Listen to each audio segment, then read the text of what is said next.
But who's actually decorated? Okay, all of it, which is what we expected.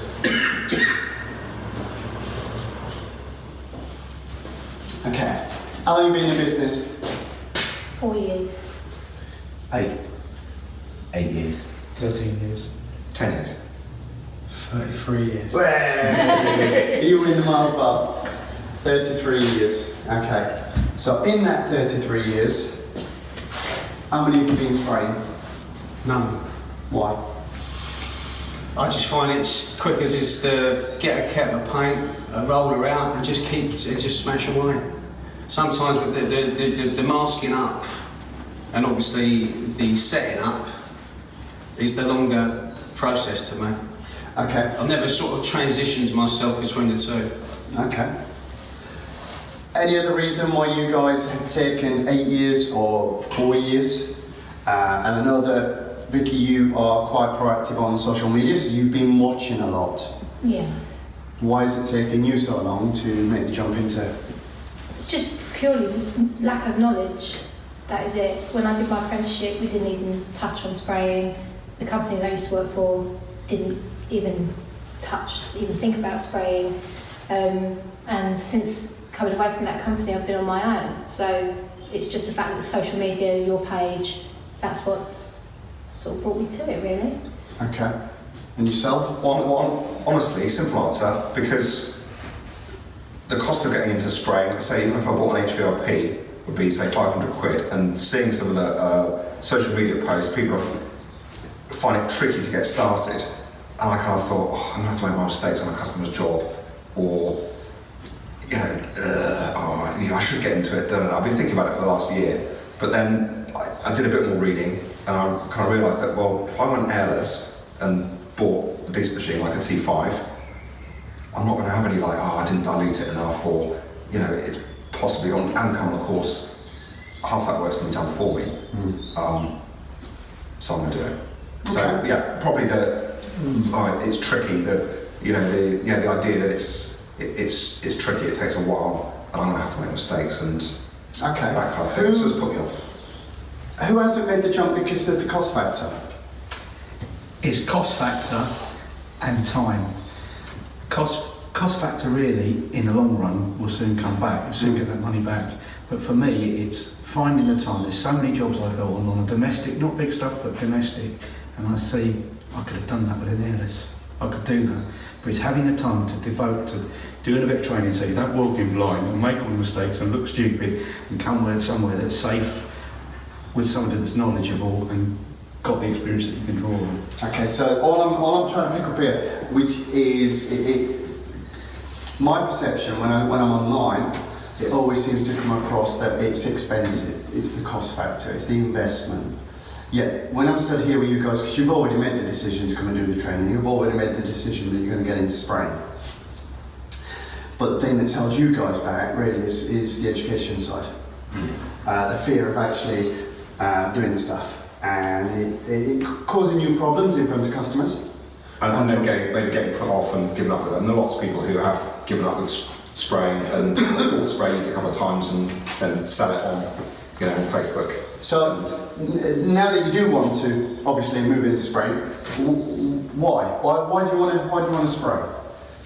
What benefits do you see in your business? Why would spraying help your business? It's like you said, it's a new product, sort of the future, really, isn't it? It's like you said, the actual finish is far superior than what you're going to get off a roller or off a brush. So at the end of the day, if you want to push your business, you want to try and give it, like you said, the best finish and the best possible sort of thing going, really.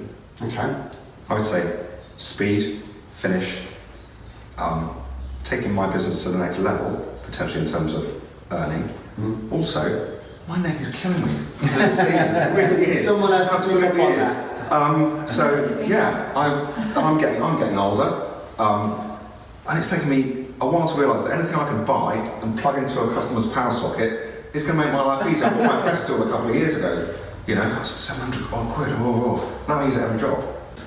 Why training? Because I didn't do training, and now I find it funny that I haven't done training, yet you guys come to me for training.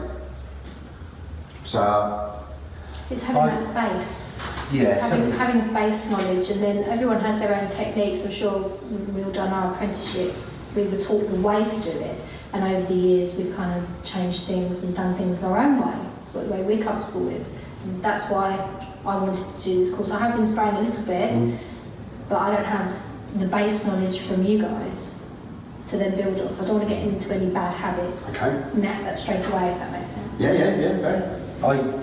I bought a house and I'd redone it, totally gutted it 5 years ago. And it was empty, so I went out and hired a sprayer, sprayed the whole house.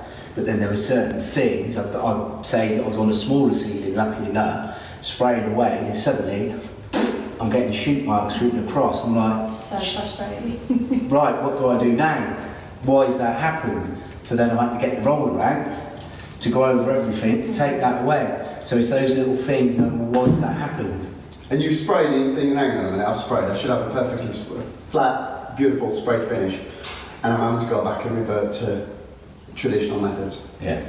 There's troubleshooting as well. Yeah. Learning how to troubleshoot. And it's like I said, that's 5 years ago. I've never touched a sprayer since. Oh, it put you off like that. Well, it was just because of my own house. There was nothing in there. It was totally empty. But just because of those little things, a couple of little things, thought, well, if I do that, if I can tell somebody I'm going to go and spray the house, and they walk through the door and I've got a roller out because there's a couple of marks, then it doesn't look professional. Yeah. Okay, so training, we get that you've got training. So there is other options out there, we know that. And I'm always interested because we've only got a little platform, which is obviously Spray Makes Sense and some of the other groups on Facebook. But why PaintTech? Why do training with us? Why do you think it's a good move? More independent and a less biased view towards the other larger companies that are doing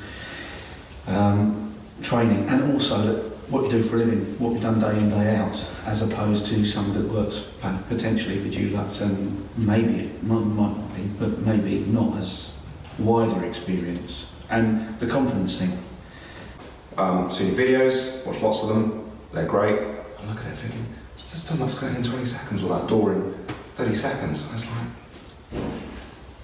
you've got to train with somebody, and I want to train with somebody who's done it and is doing it, rather than do a Dulux course or something like that. People who don't go out and do that for a living. That's the main reason we were asked. I didn't set this up. I was asked to set this up by you guys. I was asked through Spraying Makes Sense, and I set up Spraying Makes Sense because I was in the same position you all were. I didn't know the answers, and I thought I was doing some of it right, and I knew I was doing a lot of it wrong. But when you suddenly start to rub shoulders with other people that are in the same boat, and then we started to talk a lot more, and you realise that you are on the right path, and you just needed to tweak a few bits, we built a really good community. But knowing what Facebook was, even way back when, I made the conscious decision of, I don't really want to know what people were listening to, or what they were eating for breakfast, or what they were drinking on a Friday night. I'm not interested. It was there to learn, and it'd be both ways. I wanted to learn, and equally on Spraying Makes Sense, I learn on a daily basis because there's a lot of people there spraying products that I've never heard of, in systems with machines that we've never come across. So we've got guys from different countries that are really starting to have an input. So Spraying Makes Sense as a whole is exactly that, and it will just carry on growing as a community, because that's what we're trying to do as well. We want people to talk to each other. You and James and everything else. We want people to help each other through the community. They do it online, but we'd like it to also happen offline, and that leads us on to the support. Spraying Makes Sense is a form of support.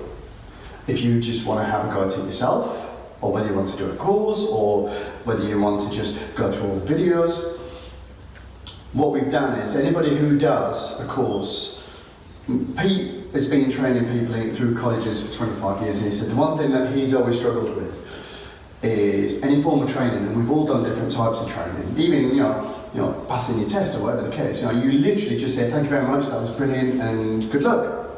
When in fact we all know really we should have a little more support once you've passed your driving test, let's say.